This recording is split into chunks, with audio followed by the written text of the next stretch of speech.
What's up, everybody? It's Chicago talk show host, and I'm here to review Dr. E. Michael Jones' latest book, The Dangers of Beauty, the conflict between mimesis and concupiscence in the fine arts.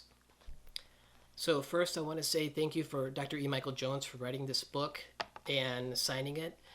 This book is absolutely beautiful. I remember getting it, I think, in early February.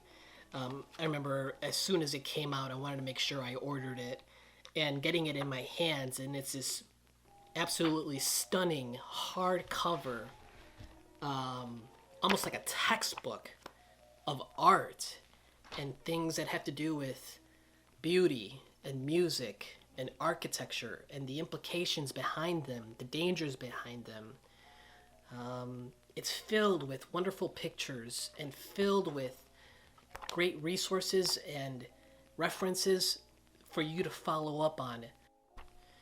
This is the fourth book I've read from Dr. E. Michael Jones. So I've read so far Libido Dominandi, Logos Rising, Degenerate Moderns, and now this. I have in my possession and will also read The Jewish Revolutionary Spirit. And if there's anything I can tell you about reading E. Michael Jones, who I'll also refer to as EMJ, is that your repertoire and your vocabulary grows exponentially. Since reading EMJ, I've learned a handful of various Latin, which is awesome. I also incorporate it in my writing as well. And I mean, you could tell he's absolutely brilliant. And the way he's able to articulate these concepts and break them down and reference them in history it's intimidating, but he encourages you to keep up with him. It's not easy reading material, but it is worthwhile.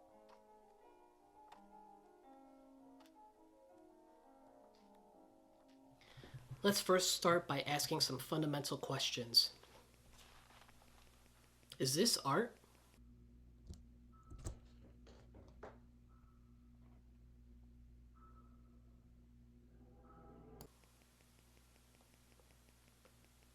Is this music?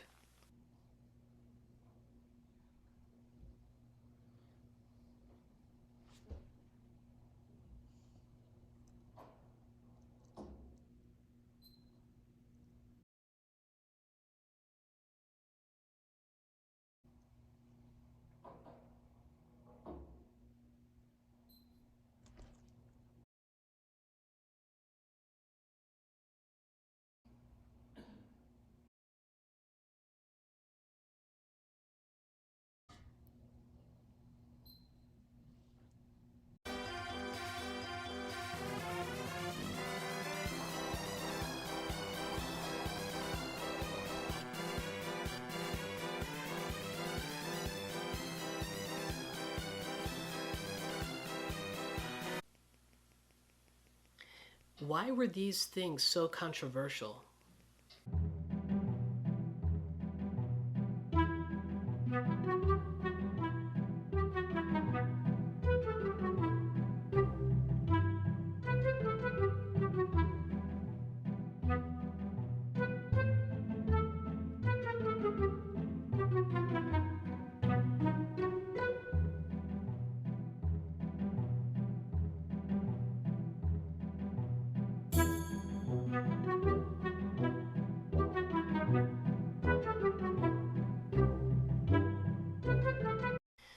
You know, I look at modern art like relatively modern art like Warhol, right?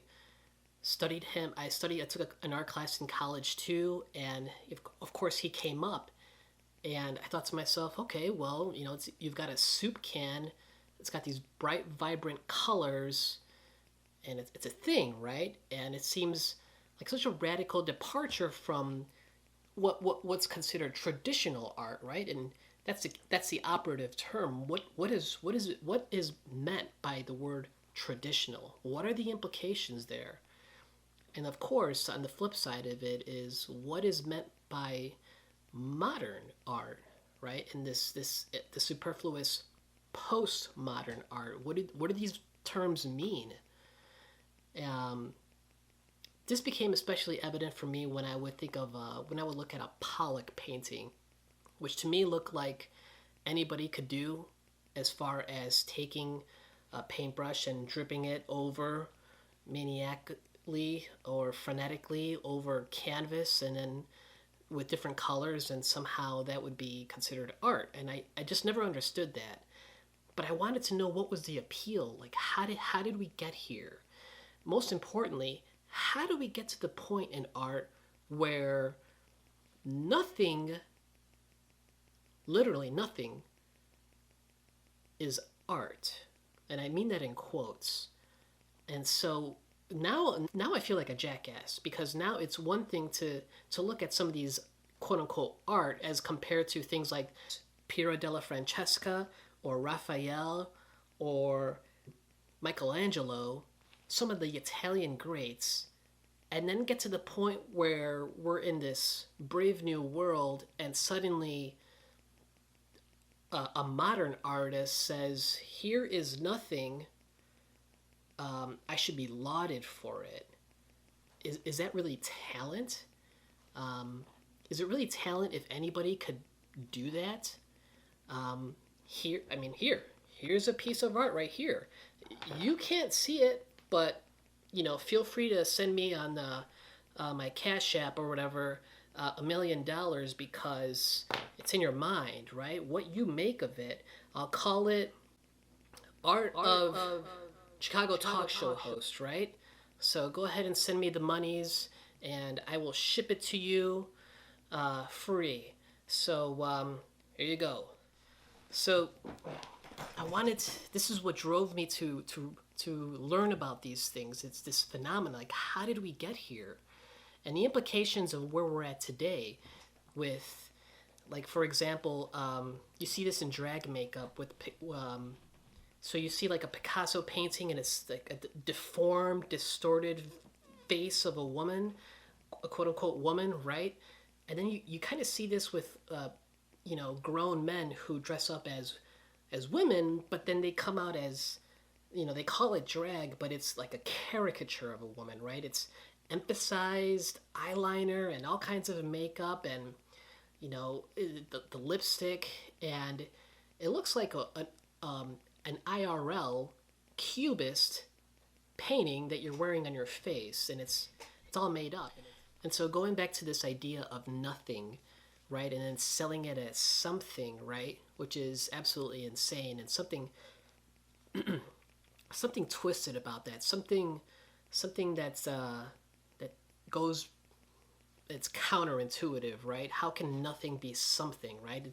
That seems absolutely impossible, but to package it as something that's not only as something legitimate, but to like celebrate it, that's something that the word blasphemy comes to mind. And so because of reading this book, I became privy to a piece of music from John Cage called 433, and it's 4 minutes and 33 seconds of silence, and it's considered quote unquote music. But is it?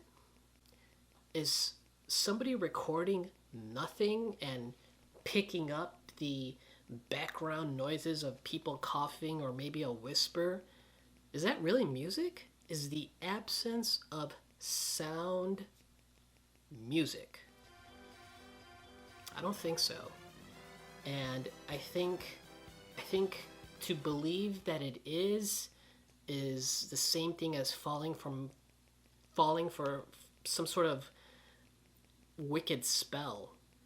I mean, how does that even make sense? Does it take talent to make nothing music? I wonder how much I can make as far as going to a record label and say, here, I've got a 10-minute song that's just nothing. But, maybe you can hear my coughing in the background. Maybe I'm writing some notes. You can hear that in the background. Sipping on my coffee. Just recording that and sending that in. I suppose some of it can be considered ASMR, but if it's really nothing, Is it really music? Think about that. And what talent level are we really talking about here? Are we really going to compare the talent of someone like John Cage to some of the classical greats? But okay, so maybe you can't compare apples and oranges. Be that as it may, fair point, but at the very same time, should we call John Cage's 433 of absolute nothing and put that in the same category as Johann Sebastian Bach as music? I don't think so. I don't think so. But, and on to the book review. The book itself is broken down into an introduction, 4 parts, endnotes, and then an index. The book itself is 387 pages. I got this book back in February. I'll now go over each part of the book. And my strategy here will be to offer some candid insight into what I thought. I'll select one particular quote from each part that resonated with me, even though the whole book resonated with me. And I just want to say, as a discretionary measure, that I am not an expert in these things. These are things I'm still learning about. And the reason why I picked up this book is because I've always had suspicions about some of these things and phenomena and things that have to do with art in general. So I look at things like, for example, a Picasso or Warhol, and I think, okay, so there's something to this, right? So it seems radical. This idea of cubism, for example, like where did that come from? In my youth, I regarded it as, hey, this is new kind of quote unquote art, and hey, it seems pretty cool to just draw these figures of the human anatomy, particularly the female human anatomy, in this sort of distorted way, and I thought maybe that was innovative. But, I didn't know that, Picasso was a serial womanizer. And there was this certain kind of disregard for the female nature that I would later find out in reading this book that would really give some more insight into the work of Picasso, which I now pretty much disdain. So we're going to get started with the introduction, which is absolutely utilitarian in describing what the book is about. And once again, EMJ delivers a wonderful preface as to what to expect and the questions that he's going to answer and provide wonderful insight into in regards to the dangers of beauty and its implications. And it really starts off with, of course, the events that happened fairly recently with the Travis Scott Astroworld Festival, which, for all intents and purposes, seemed like a giant satanic sacrificial ritual. I mean, take a look at the design of the actual event. I mean, here you have an open mouth of Travis Scott, right? This figurehead doesn't matter who it is. The point is, you're entering this sort of place, and there might as well be a sign that says "Abandon all hope, ye who enter here," because it doesn't look good. I mean, it looks straight up demonic. And people died. People died, and it created an uproar. Because all kinds of chaos was happening, but the show must go on, right? And that was interesting. That was an interesting event, and a lot of people kind of gave it a second thought or two. But at the same time, for a lot of younger generations, they just thought, hey, it's all part of the show. Well, doesn't mean anything, right? So anyway, here's a quote that I'm going to share with you from the introduction. There's one word in particular that I won't say. I'm going to replace it with medical narrative, and so just keep that in mind. I'll look at the camera when I say that so you can see the word I'm replacing with, because, censorship is a thing.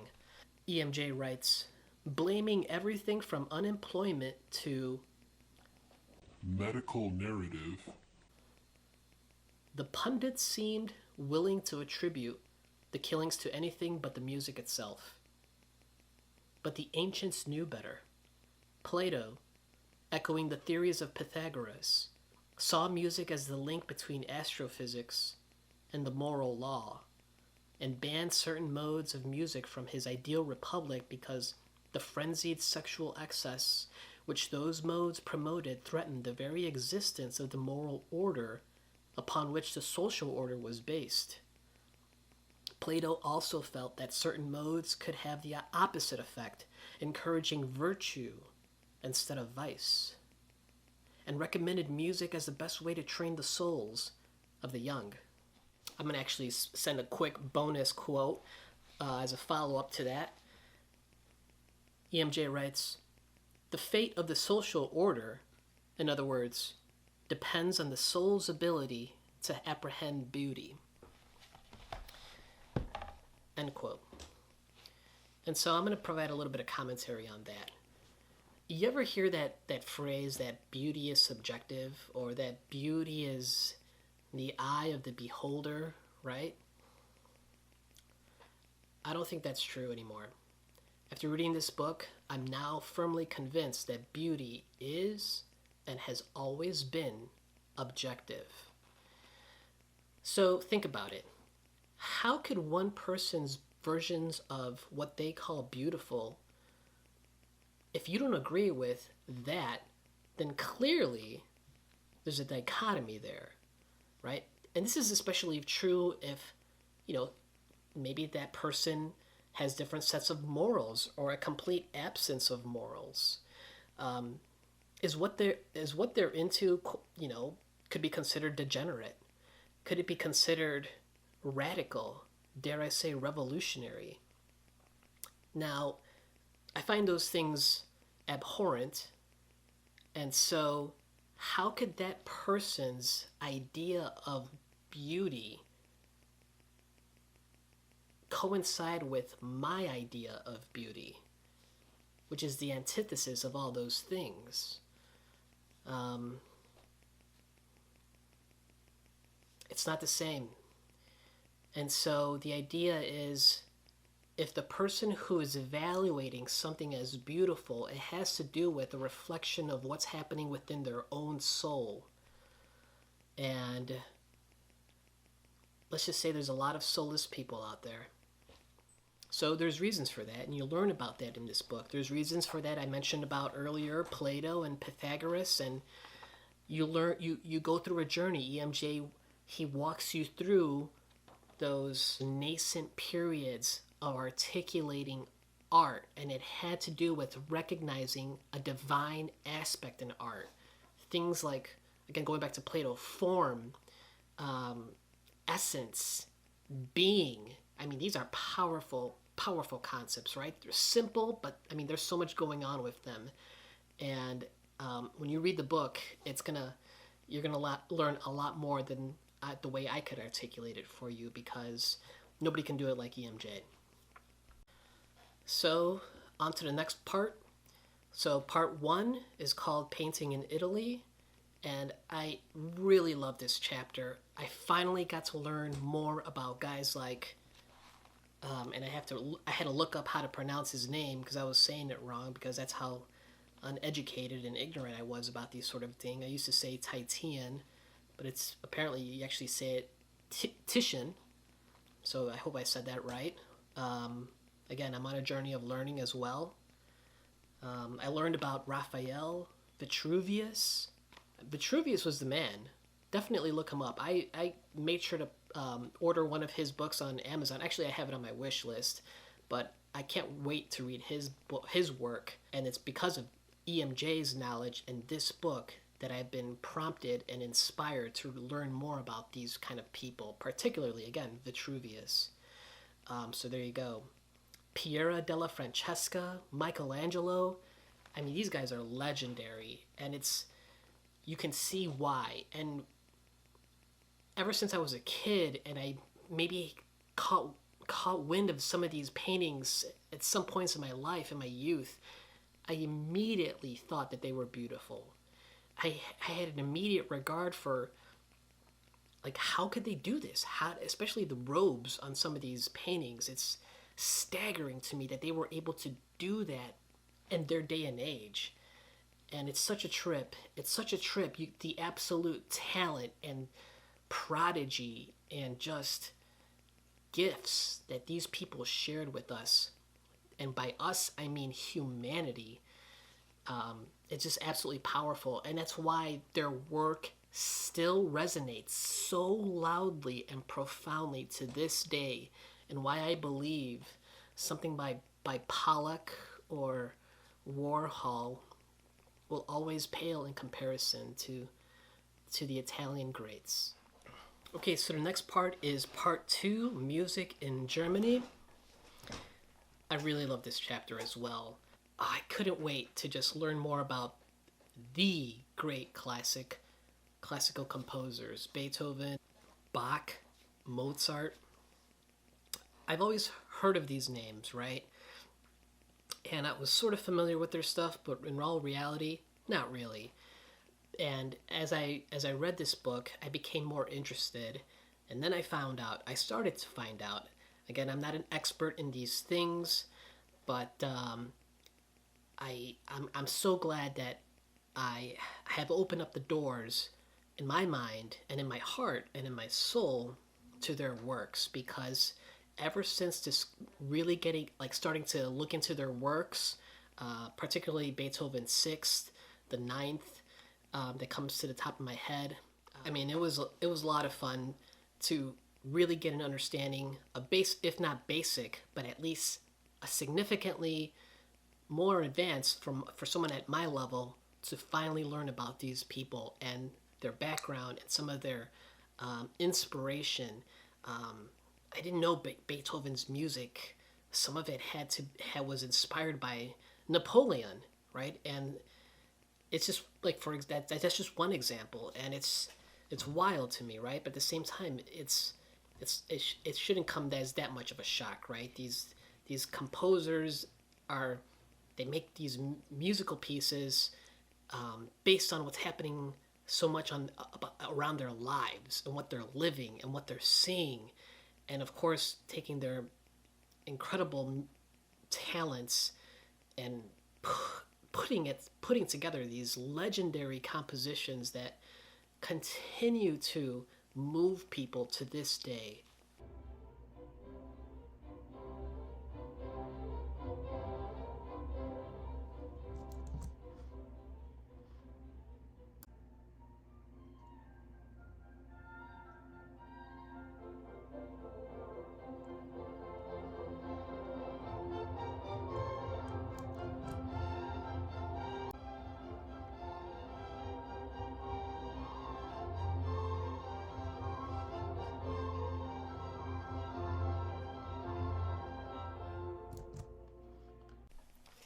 And with this chapter, I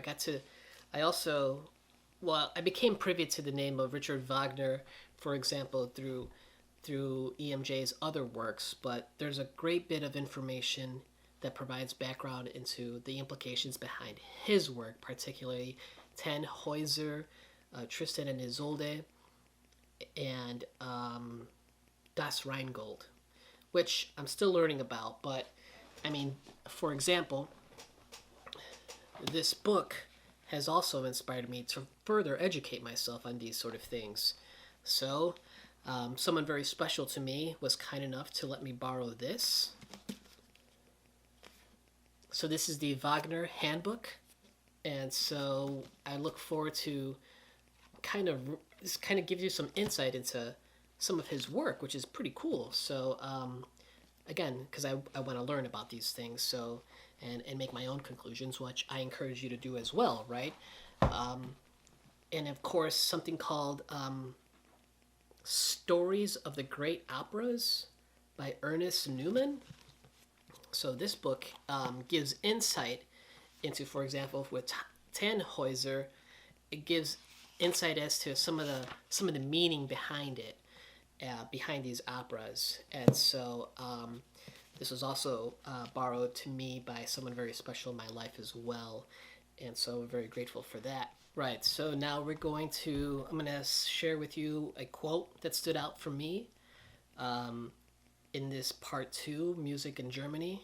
So EMJ writes, what Descartes' friend, Father Mersenne, solved in theory, Bach solved in praxis when he wrote the musical exercises which made up the well-tempered clavier. Although this book was never published in Bach's lifetime, hand-copied manuscripts passed from one generation of musicians to another, and one of those copies fell into the hands of Mozart via one of Bach's sons, and another into the hands of Count van Swieten. Again, I can't pronounce that probably as good as some other people. And Beethoven, who as an 11-year-old learned its lessons under the stern and often drunken eye of his strict yet dissolute father. The impecunious Bach would eventually have 20 children to support, never earned a penny from this work. His solitary effort in creating these exercises for his pupils and future generations of musicians constitutes one of the greatest acts of altruism in the history of music, and epitomized Bach's unsung career as one of music's greatest benefactors, as well as one of the world's greatest composers. Boom.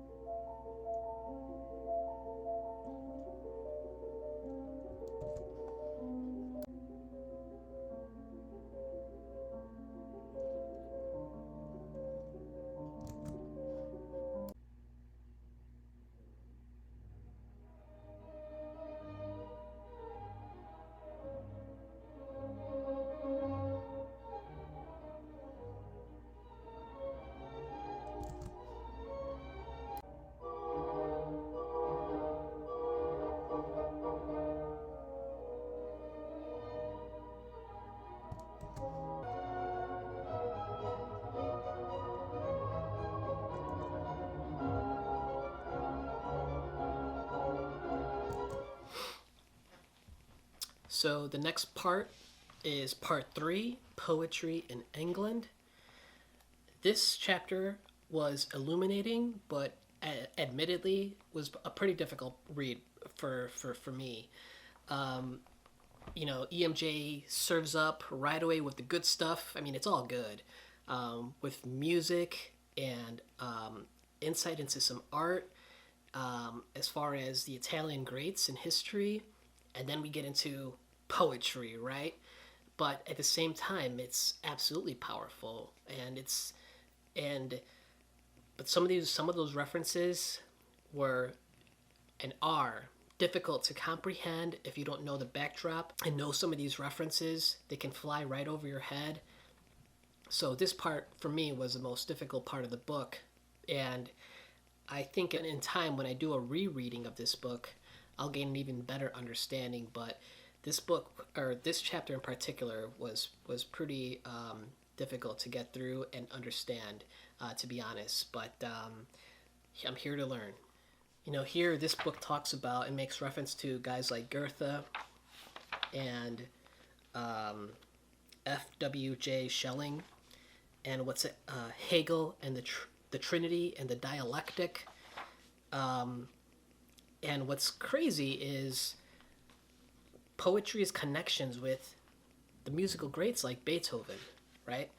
So I'm going to now share with you a quote that stood out to me in Poetry in England. This is part 3, and it goes like this. EMJ writes, poetry, as a result, takes on a higher dignity in transcendental idealism and becomes, in the end, what she was in the beginning, namely, the teacher of mankind. Because in the end, there is no philosophy, no history.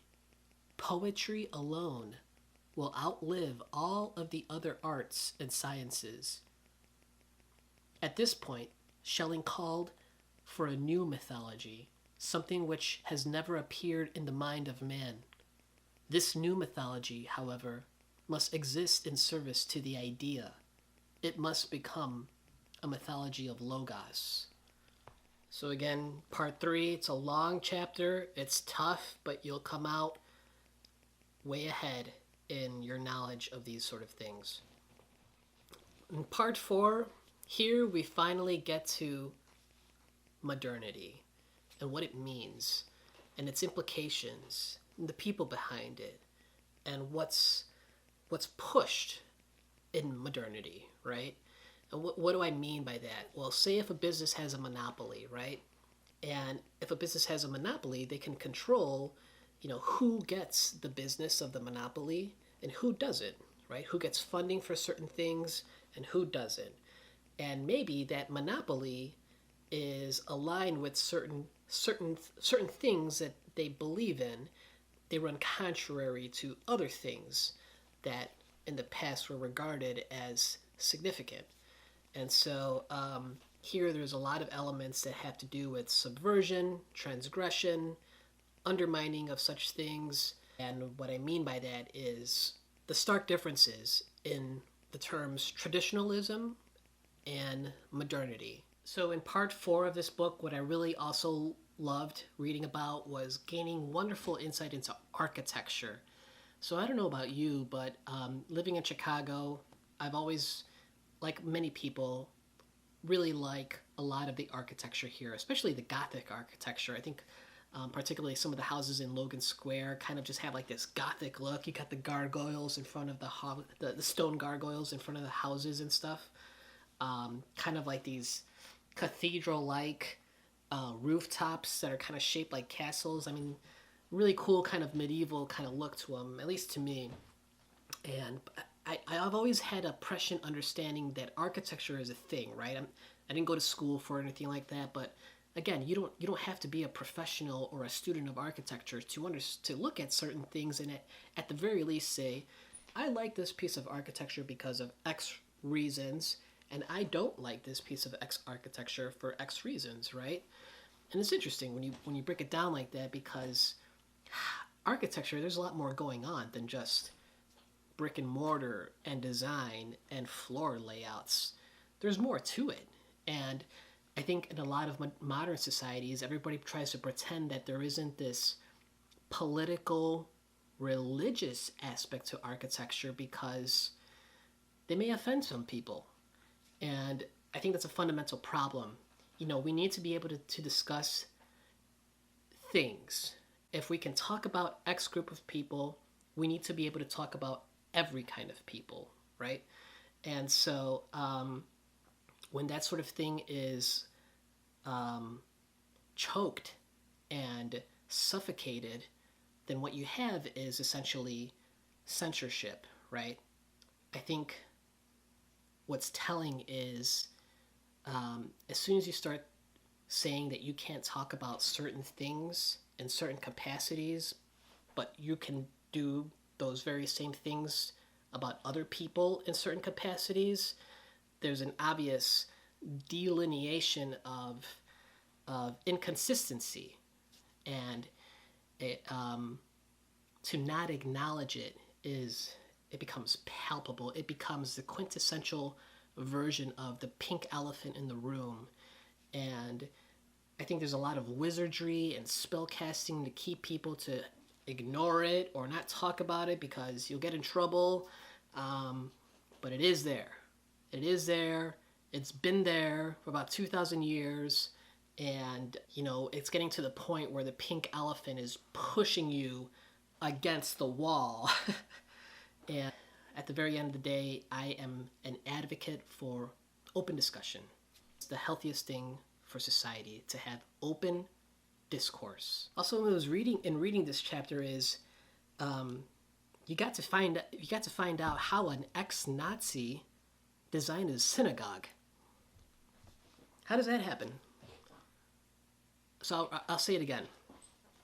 This ex-Nazi designs a synagogue in Israel. What's going on there? How is that allowed? It has like these connections in this theater with Ukraine, right?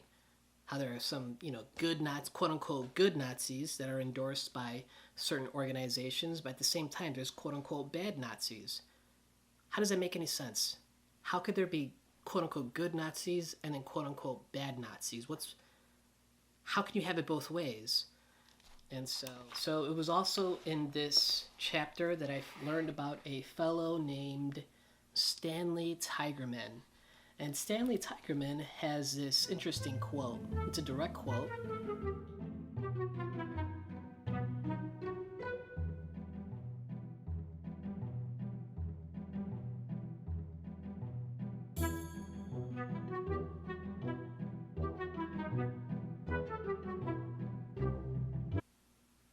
Which is interesting because Stanley Tigerman is Jewish.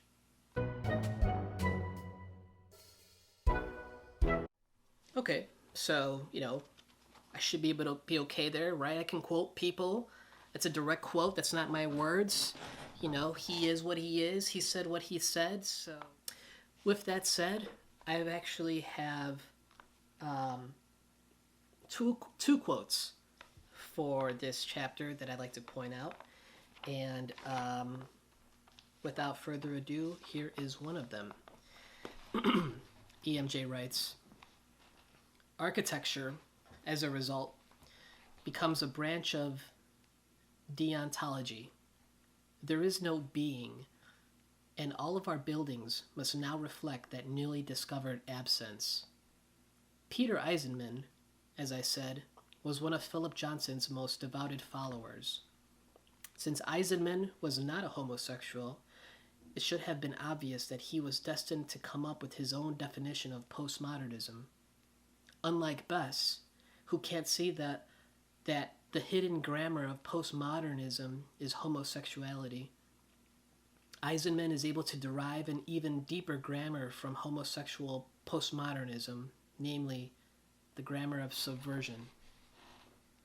Postmodernism may be homosexual in its sensibility, but homosexuality is, at an even more refined level of abstraction, simply subversion in its most basic form, which is to say, subversion of nature.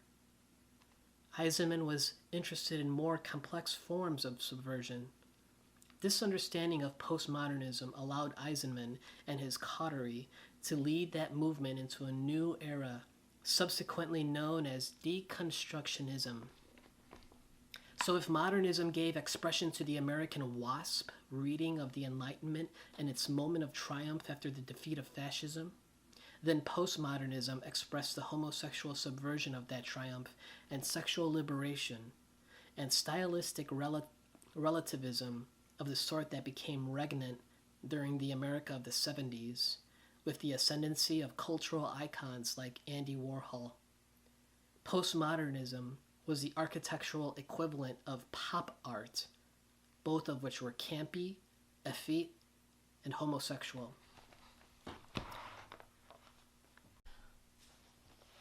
So this next quote is, I touched on this earlier, but it had to do with a fellow named Philip Bess and his insistence to ignore this sort of political and religious nature to architecture, which doesn't work out for him. And so Dr. EMJ writes, Bess cannot bring himself to admit that, quote, postmodernism is Jewish, end quote. Even though he quotes Stanley Tigerman to that effect. Postmodernism is a Jewish movement, and I'm really delighted to introduce Stanley Tigerman tonight.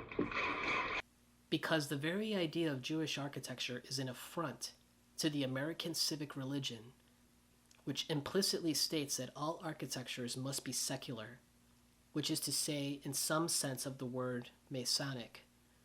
But if there is such a thing as Jewish architecture, then according to the premises of the triple melting pot, then there must also be Catholic and Protestant architectures.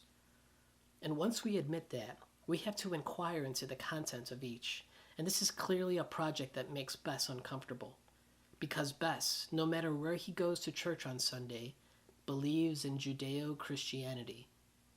According to Bess, there are two kinds of architecture: bad architecture, which is modern, postmodern, and deconstructive, and good architecture, which is traditional.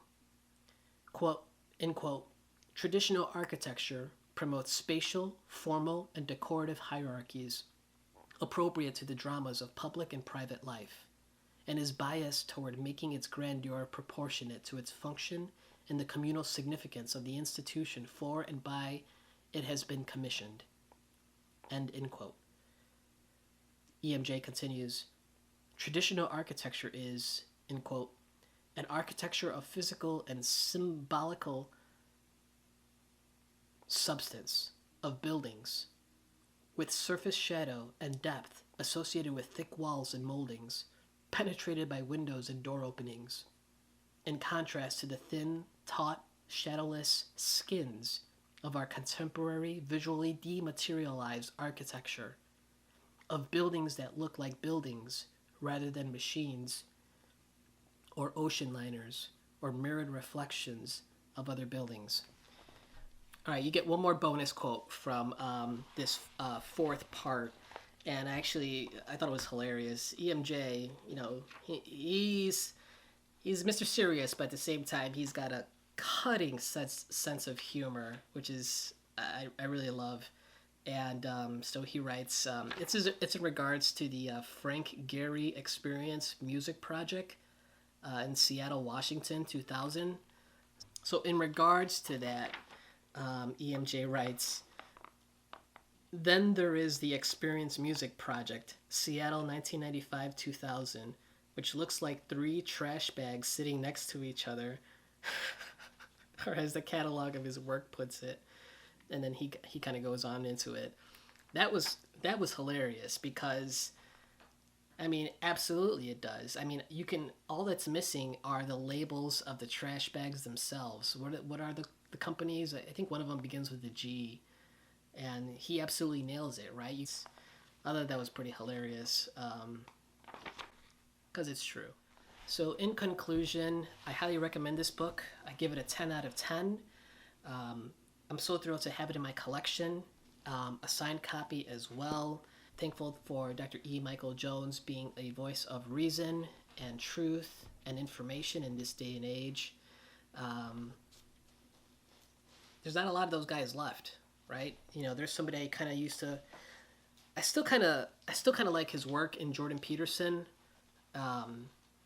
Looking at some of my videos, I read a couple of his books, and he really did help me transform my life, right? And EMJ recognizes that, this idea of like, hey, get your act together. Here's why. And I hope EMJ doesn't completely throw him out the window, because he has helped out a lot of people. And the way he communicates these hero stories, like in stories like Pinocchio, The Lion King, to like tales of the heroic myth like the Enuma Elish, and putting it together, as well as, which it would be interesting to see what EMJ thinks of his whole series on a lecture series on what's called the phenomenology of the divine, where he, EMJ had plenty to say about Dr. Peterson's work on monologue on Logos, which wasn't the best, but Jordan Peterson's work on the phenomenology of the divine, where he talks about the Bible and its significance pragmatically, is still a wonderful treasure. And I've listened to it multiple times, and he walks you through the book of Genesis, and he's not perfect, right, in articulating it. And this is a different Jordan Peterson compared to working for Daily Wire, Jordan Peterson. So I don't think we should throw out the baby with the bathwater. There's not a whole lot of people to look up to that's considered an intellectual, that isn't otherwise compromised by